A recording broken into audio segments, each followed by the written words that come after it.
Hey there guys, welcome back to my channel. So today our topic is the pathology of the adrenal gland. Yesterday I told you the some basics of the adrenal gland जिसमें हम लोगों ने adrenal gland की localization पढ़ी थी, the parts of the adrenal gland and all that stuff which is provided in the last video. You can go and check it out. अच्छा, तो आज की जो हमने बात पढ़नी है वो है the pathology of adrenal glands कि एड्रीनल ग्लैंड्स की पैथोलॉजी क्या होती है। ठीक है, उसमें एड्रीनल ग्लैंड की जो हमारे पास डिजीज़ आती हैं, जब उसमें कोई भी डिसफंक्शन होता है तो उसमें कौन कौन सी डिजीज़ आती हैं। ठीक है, so first of all we should start with the adrenal insufficiency. ठीक है, तो what is the meaning of adrenal insufficiency. अच्छा, एड्रीनल इंसफिशेंसी में क्या होता है कि जब हमारी बॉडी एक नॉर्मल हार्मोन्स बना रही होती है, लाइक एड्रीनल ग्लैंड का काम होता है आपकी बॉडी में हार्मोन्स बनाना, फ्यू ऑफ हार्मोन्स जो आपकी बॉडी को ज़रूरत होते हैं।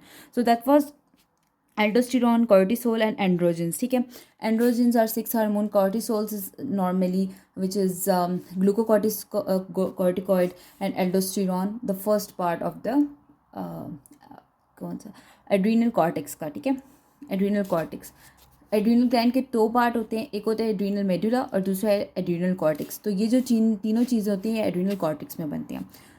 तो इसका ये मतलब होता है एड्रीनल इंसफिशेंसी का सिंपली मीनिंग आपको पता चल गया कि नॉर्मली जब हार्मोन्स आपकी बॉडी में आपका एड्रीनल ग्लैंड नहीं बनाता, that is the called adrenal insufficiency. ठीक है, अब बहुत से कॉजेज़ हो सकते हैं। आपको जब ये पता चल जाए ना कि एड्रीनल ग्लैंड में हार्मोन्स बनते क्यों नहीं हैं। ठीक है, सबसे पहली चीज़ पता होनी चाहिए बनते नहीं है, दूसरा पता होनी चाहिए कि बनते क्यों नहीं है, कॉजेज़ क्या हो सकती हैं, क्योंकि किसी भी एक डिज़ीज़ की कोई एक कॉज नहीं होती, एक डिज़ीज़ की 1000 ऑफ कॉजेज़ हो सकती हैं। तो यहाँ पे सिर्फ जो अभी एड्रीनल इंसफिशेंसी है उसकी 3 कॉजेज़ हैं, जिसमें आपके पास आ जाता है primary adrenal, secondary and tertiary. अब ऐसा नहीं है कि सिर्फ प्राइमरी एड्रीनल इंसफिशेंसी की वजह से आपको एड्रीनल इंसफिशेंसी हो रही है, ऐसा नहीं है। अब प्राइमरी एड्रीनल इंसफिशेंसी की भी आगे से कॉजेज़ हो सकती हैं कि ये क्यों हुआ आपकी बॉडी में। ठीक है, ये सिर्फ एड्रीनल इंसफिशेंसी की कासेस हैं। अच्छा, सबसे पहले अब बात करते हैं एड्रीनल प्राइमरी एड्रीनल की। तो क्या होता है कि ये ग्लैंड है एड्रीनल ग्लैंड। अब मसला क्या होगा आपके पास, विद इन अ ग्लैंड होगा कि मतलब ग्लैंड डिसफंक्शन होगा। जब आपका ग्लैंड सबसे पहले इसकी चलिए थोड़ी सी पैथोलॉजी पे आपको बता देती हूँ। आपके पास ये हाइपोथैलेमस है और ये ग्लैंड है। अब क्या होता है, हमारे पास हाइपोथैलेमस में से एक सिग्नल ने जाना होता है आपके एड्रीनल ग्लैंड के पास। ठीक है, एड्रीनल ग्लैंड्स के पास लेट्स सपोज हमारे पास सिग्नल गया CRH ने जाके पिट्यूटरी ग्लैंड पे काम किया, पिट्यूटरी ग्लैंड ने बनाया ACTH, उसने आगे जाके हमारे उस पर काम किया, ग्लैंड पे काम किया और देन उसने अपना बाई प्रोडक्ट दिया।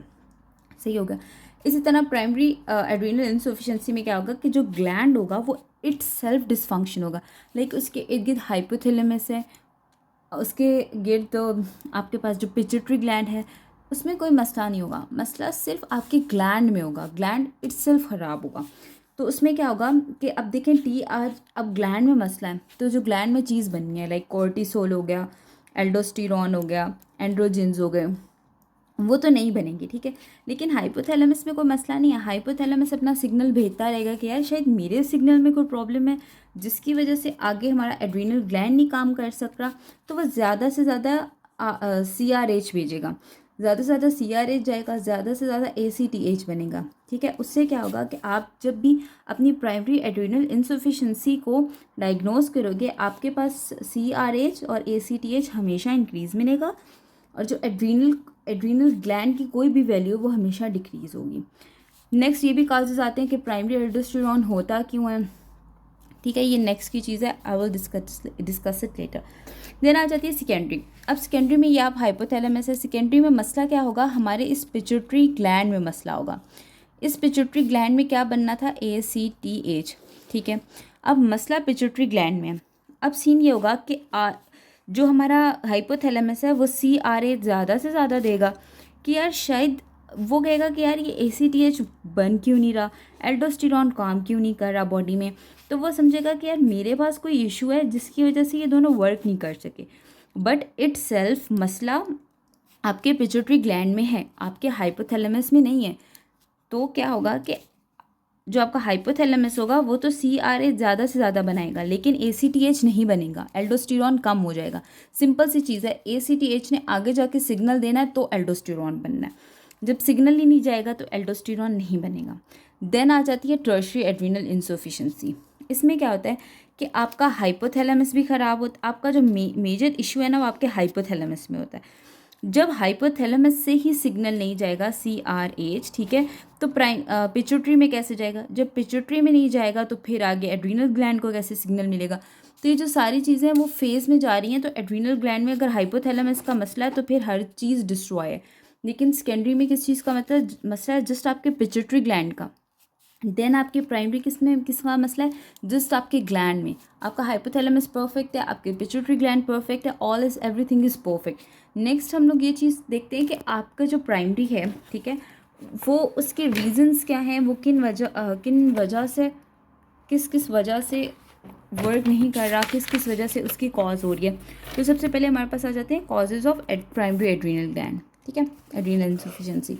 अब इसमें सीन क्या है कि अच्छा, अब इसमें यह बहुत सी कॉजेज़ हो सकती हैं। प्राइमरी की अगर बात कर लें तो प्राइमरी में क्या चीज़ आ जाती है? प्राइमरी में हमारे पास क्या आ जाती है? कोई भी ऑटो इम्यून डिजीज़ होगी। ऑटो इम्यून डिजीज़ में क्या होगा कि एक ऑटो इम्यून डिजीज़ का मतलब होता है कि आपकी बॉडी में वो चीज़ एंटीजन्स बन रहे हैं, वो आपकी बॉडी में बैड एंटीजन्स हैं, ना कि बहुत गुड एंटीजन्स हैं, ठीक है। तो बैड एंटीजन्स क्या करेंगे? उसमें हमारे पास एक डिजीज़ आती है जिसे पॉलीएंडोक्राइन सिंड्रोम टाइप 1 कहते हैं, ठीक है। अब इसमें क्या होता है, ये जो पॉलीएंडोक्राइन सिंड्रोम टाइप 1 एक डिजीज़ है ना, इसमें मल्टीपल जो हमारे पास एंडोक्राइंस होते हैं ना, उनके डिसऑर्डर्स हो सकते हैं। लाइक आप कह लें आपकी थायराइड में कोई गड़बड़ी होगी, आपके एड्रीनल कॉर्टेक्स में कोई गड़बड़ी होगी। लाइक जो एंडोक्राइन अपने इर्द गिर्द ग्लैंड कवर्स करता है ना, उसमें कुछ मसला होगा। देन हम बात कर लेते हैं कि जो एक पेशेंट है वो टीबी का पेशेंट रहा हो, टीबी की वजह से मतलब उसका कोई लास्ट में हिस्ट्री रही हो टीबी की वजह से उसकी बॉडी में इन्फ्लेमेशन हुई हो, उस इन्फ्लेमेशन ने आगे जाके क्या काज किया हो, आपके पास प्राइमरी एड्रीनल इंसफिशिएंसी। देन हमारे पास आ जाता है हमारे पास नाइजेरिया ग्रोनेरिया। इसमें क्या होता है कि जो हमारे पास एक चीज़ लिखी होगी बुक में, मेनिंजोकोक्सीमिया। मेनिंजोकोक्सीमिया में क्या होता है कि ये हमारे पास एड्रीनल ग्लैंड का हैमरेज जब होता है, ठीक है, तो ये जो मेनिंजोकोक्सीमिया है ना, इसमें हमारे पास एड्रीनल ग्लैंड का आगे जाके हैमरेज हो जाता है। जब एड्रीनल ग्लैंड का हैमरेज होता है तो इस सिंड्रोम को एक नेम दिया जाता है जिसका नाम होता है वाटर हाउस फेडरिक सिंड्रोम।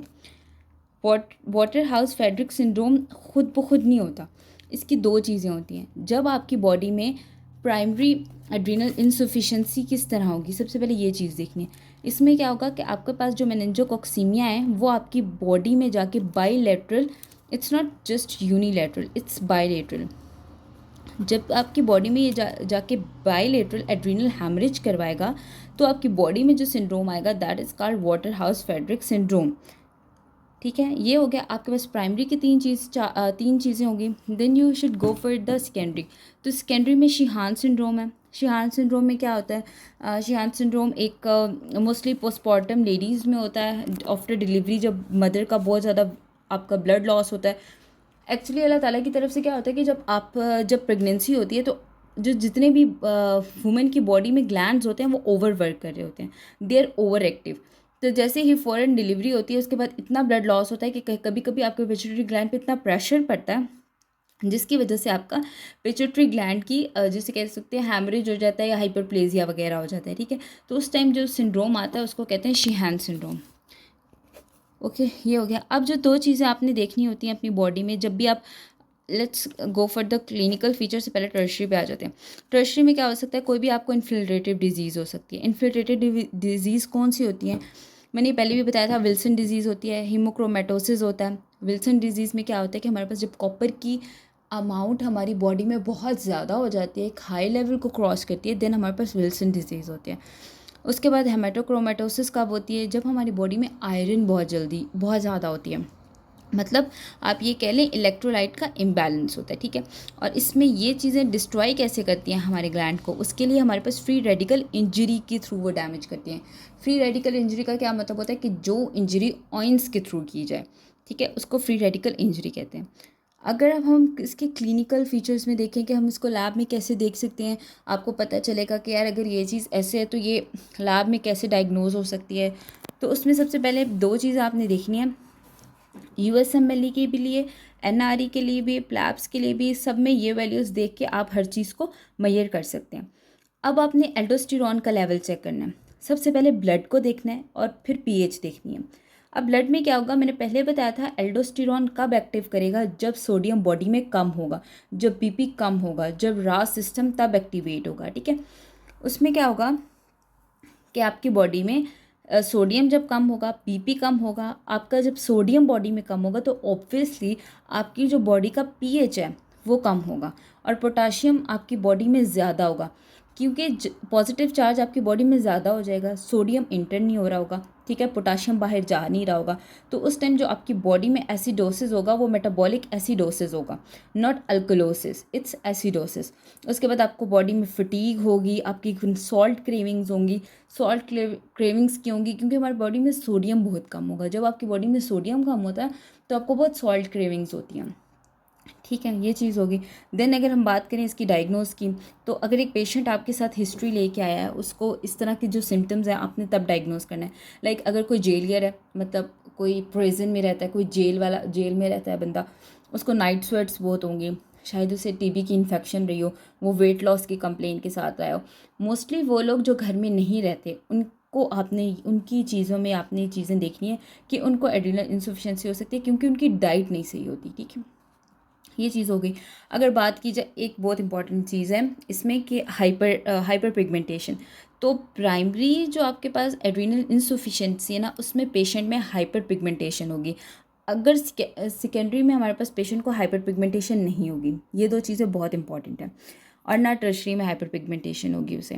अब दूसरी चीज़ आ जाती है इसकी अगर आप ट्रीटमेंट की बात करें तो जो चीज़ आपकी बॉडी में नहीं होती आप हमेशा उसे बाहर से देते हो। लाइक आपकी बॉडी में एल्डोस्टेरॉन नहीं है, आपने उसे बाहर से एल्डोस्टेरॉन देता है। आपकी बॉडी में अगर ग्लूकोकॉर्टिकॉइड्स नहीं है, आपने वो बाहर से देने हैं। मिनरल्स नहीं है, वो अपने बाहर से देने हैं। तो सिंपल इसकी ट्रीटमेंट में ग्लूकोकॉर्टिकॉइड्स और मिनरल कॉर्टिकॉइड्स आ जाएंगे, क्योंकि ये हमारी बॉडी में क्या बनाता है, मिनरल क्या बनाता है, एल्डोस्टेरॉन, ग्लूको क्या बनाता है, वो हमारी बॉडी में कोर्टिसोल बनाता है।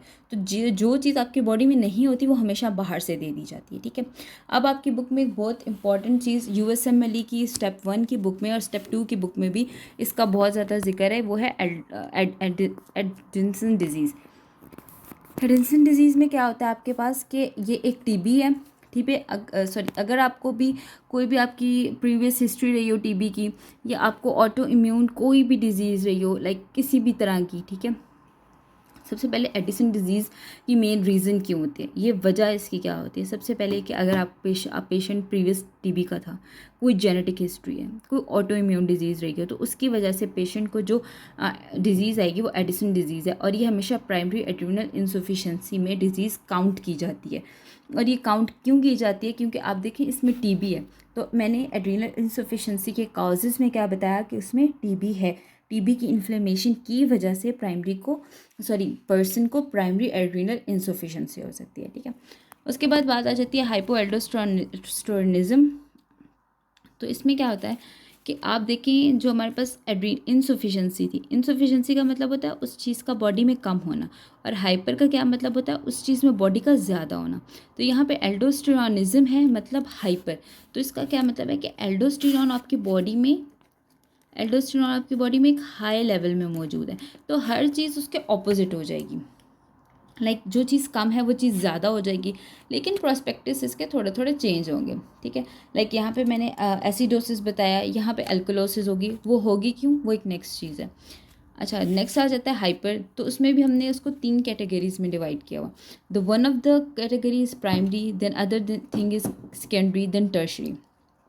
मैंने एक एड्रीनल ग्लैंड, सबसे पहले प्राइमरी पढ़ लेते हैं। ये एड्रीनल ग्लैंड बना लिया, ठीक है। अब इसमें क्या होगा कि इसमें हमारे पास प्राइमरी में एल्डोस्टेरोन की लेवल जो हमारे पास होता है वो बहुत ज़्यादा होता है। वो क्यों ज़्यादा होता है, आपको कोई भी ट्यूमर हो सकता है, ठीक है, एड्रीनल ग्लैंड का, इट्स सेल्फ एड्रीनल ग्लैंड का, बाहर से कोई चीज़ नहीं आ रही, एड्रीनल ग्लैंड का इट्स सेल्फ कोई ट्यूमर हो सकता है। एड्रीनल एडिनोमा, जिसे हम लोग बुक्स में आप पढ़ेंगे कि उसको कहते हैं कॉन सिंड्रोम, CONS या COONS, कॉन सिंड्रोम, ठीक है। इसमें क्या होता है, एल्डोस्टेरॉन का लेवल इंक्रीज़ होता है तो रेनिन जो हमारे पास होता है वो डिक्रीज़ होता है। रेनिन क्या था हमारे पास, रास, ठीक है। ये मैकेनिज्म पूरा मैंने पीछे डिटेल में पढ़ाया हुआ, ठीक है। अच्छा, अब एल्डोस्टेरॉन ज़्यादा होगा, रेनिन कम होगा। ये हमारे पास प्राइमरी की बात होगी कि प्राइमरी में इट्स सेल्फ मसला होगा ग्लैंड के।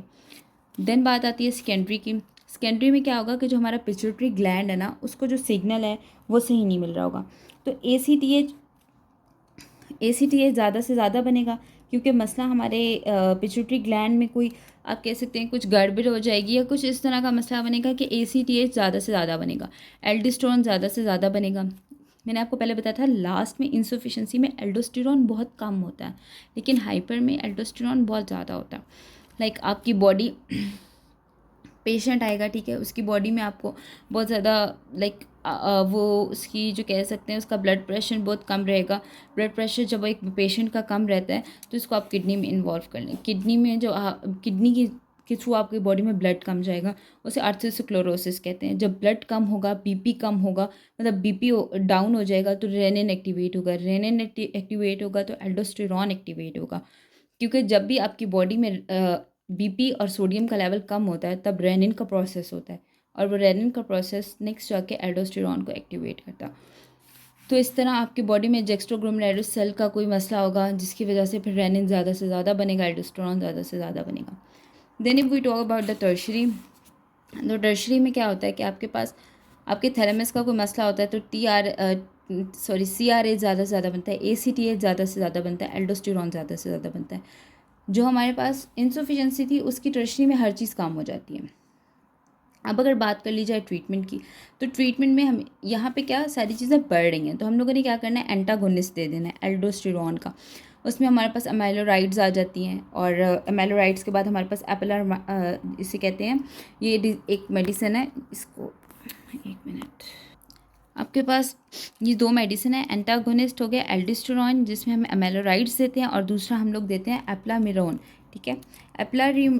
एप्लारिनोन में क्या होता है कि आपकी ये जो बॉडी है इसमें एल्डोस्टेरॉन का लेवल ये कम कर देती है, ठीक है। ये मैकेनिज़्म प्रॉपर जो हमारे पास रीनल सिस्टम है उसमें पता चलेगा कि यार ये क्यों होती है, किस तरह होती है, किस तरह नहीं होती। तो ये रीनल सिस्टम का टॉपिक है, ये जब रीनल सिस्टम मैं स्टार्ट करूँगी then I will explain you how it is.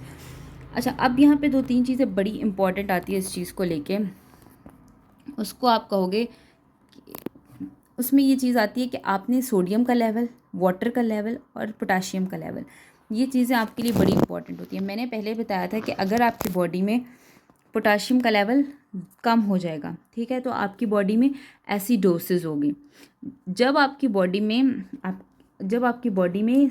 ये पोटाशियम का लेवल कम हो जाएगा तो आपकी बॉडी में एल्कलोसिस होगी। जब पोटाशियम का लेवल ज़्यादा हो जाएगा तो एसिडोसिस होगी। I will repeat it again. आपके पास जो हमारे पास होता है ना एल्डोस्टेरॉन की जब भी आपके पास कमी होगी,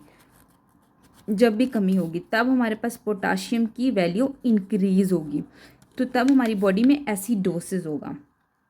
और हाइपर में हमेशा आपकी बॉडी में क्या चीज़ ज़्यादा होती है, आप एल्डोस्टेरॉन ज़्यादा होता है, तो आपकी बॉडी में जो पोटाशियम का लेवल है वो क्या होगा, डिक्रीज़ होगा।